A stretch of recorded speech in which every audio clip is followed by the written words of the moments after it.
అయ్యో! Exam date దగ్గర పడుతుంది. న్యూ ఇయర్ వస్తుంది. ఫుల్‌గా సెలబ్రేట్ చేయాలి. ఈ రోజు బ్యాంక్ ఉందా? ఈ సంక్రాంతి హాలిడేస్ ఎన్ని రోజులు? ఈ రోజు నా బర్త్‌డే. 2 డేస్‌లో మన మ్యారేజ్ డే. ఈ రోజు సోమవారం. రేపు ఆదివారం. ఇలా మన జీవితంలో ఉపయోగపడేటువంటి ఈ డేట్స్ అండ్ క్యాలెండర్స్ ఎవరు కనిపెట్టారు? ఎలా మొదలయ్యాయి? తెలుసుకుందామా? అయితే ఏమాత్రం లేట్ చేయకుండా వీడియోలోకి వెళ్ళిపోదాం. నేను మీ రావణ్, మీరు చూస్తున్నారు రావణ్.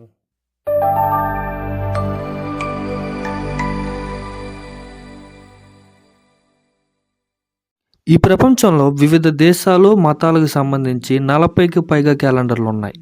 కానీ పూర్తి సైన్స్‌కి అనుగుణంగా మరియు భూమి తన చుట్టూ తాను తిరుగుతూ సూర్యుని చుట్టూ ఒక రౌండ్ వేసేందుకు పట్టేటువంటి 365 రోజులను ఖచ్చితంగా సరిపోయే గ్రిగోరియన్ క్యాలెండర్‌ని ప్రపంచం మొత్తం యూనివర్సల్ క్యాలెండర్గా వాడుతున్నాం. ఇందులో 12 నెలలు 365 రోజులు ఉంటాయి మరియు 4 సంవత్సరాలకు ఒకసారి లీప్ ఇయర్ వస్తుంది. ప్రపంచవ్యాప్తంగా 40కి పైగా క్యాలెండర్లు ఉన్నప్పటికీ రోమ్ సామ్రాజ్య పాలకులు రూపొందించినటువంటి క్యాలెండర్స్ అనేక ప్రాముఖ్యాలు పొందింది. మన పూర్వ సమాజంలో చంద్రగ్రహణాన్ని ఆధారంగా చేసుకొని లూనార్ క్యాలెండర్, సూర్యగ్రహణాన్ని ఆధారంగా చేసుకుని సోలార్ క్యాలెండర్ రూపొందించారు. అయితే అతి పురాతన మరియు మొదటి క్యాలెండర్గా ప్రాముఖ్యం పొందిన క్యాలెండర్ 753 BCలో రోములస్ అనే రోమ్ సామ్రాజ్యం మొదటి రాజు తయారు చేసిన లూనార్ క్యాలెండర్ నిలిచింది.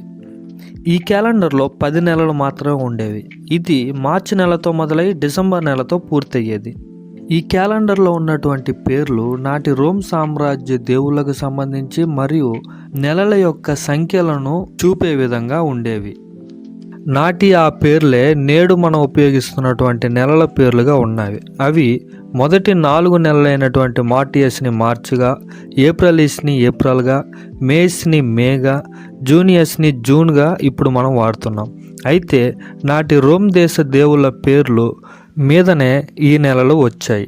అయితే మిగిలిన నెలలకు సంఖ్యల పేర్లను పెట్టారు. అవి క్వాంటలిస్ అనగా 5వ నెలని, సిక్స్తలిస్ట్ అనగా 6వ నెలని, సెప్టెంబర్ అనగా 7వ నెలని, అక్టోబర్ అనగా 8వ నెలని, నవంబర్ అనగా 9వ నెల, డిసెంబర్ అనగా 10వ నెలగా ఈ సంఖ్యల పేర్లతో ఈ నెలను గుర్తించారు. అయితే ఈ క్యాలెండర్లో 304 రోజులు మాత్రమే ఉండేవి. తర్వాతి కాలంలో లూమా పోంపిలియస్ అనే శాస్త్రవేత్త చంద్రగ్రహణాన్ని లోతుగా అన్వేషించి ఈ క్యాలెండర్లో మరో 50 రోజులను అదనంగా జోడించాడు. అప్పుడు ఈ రోమ్ క్యాలెండర్లో జనవరి, ఫిబ్రవరి అనే 2 కొత్త నెలలు చేర్చబడ్డాయి. ఈ క్యాలెండర్ ఋతువుల యొక్క మార్పులకు అనుగుణంగా లేకపోవటం వలన 46 BCలో జూలియస్ సీజర్ అనే రాజు సోలార్ క్యాలెండర్ని తయారు చేశాడు. ఇది సూర్యుని చుట్టూ భూమి తిరిగే 365.25 రోజులను ఆధారంగా చేసుకొని చేశారు. ఈ క్యాలెండర్లో జనవరి నుండి డిసెంబర్ వరకు 12 నెలలు 360 రోజులు ఉంటాయి. మిగిలిన 0.25 రోజుని ఒక రోజుకి 24 గంటలు అయితే 0.25 అనగా 6 గంటలు. ఇలా 4 సంవత్సరాలకు ఒకసారి 6 × 4 = 24 గంటలు. అలా ఒక రోజు వస్తుంది. అయితే ఆ రోజునే మనం లీప్ డే అని అంటాం. ఆ సంవత్సరాన్ని లీప్ ఇయర్ అని అంటాం.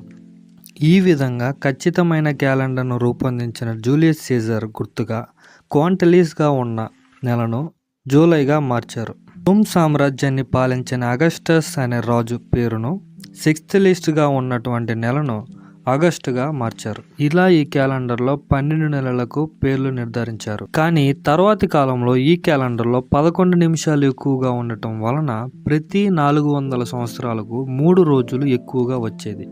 ఇందువలన యేసుక్రీస్తు సమాధి నుండి వచ్చిన ఈస్టర్ రోజును అనేక మార్పులకు గురి కావడం వలన ఈ సమస్య రాకుండా ఉండటం కోసం 1582లో పోప్ గ్రిగోరీ అనే రోమ్ బిషప్ లీప్ ఇయర్ అనేది 4తో భాగించాలి అనగా 400, 800, 1600 ఇలా 4తో భాగించేటువంటి సంవత్సరాన్ని మాత్రమే లీప్ ఇయర్గా ఉండడం వలన ఈ సమస్య ఉండదని గణిత లెక్కలతో తేల్చారు.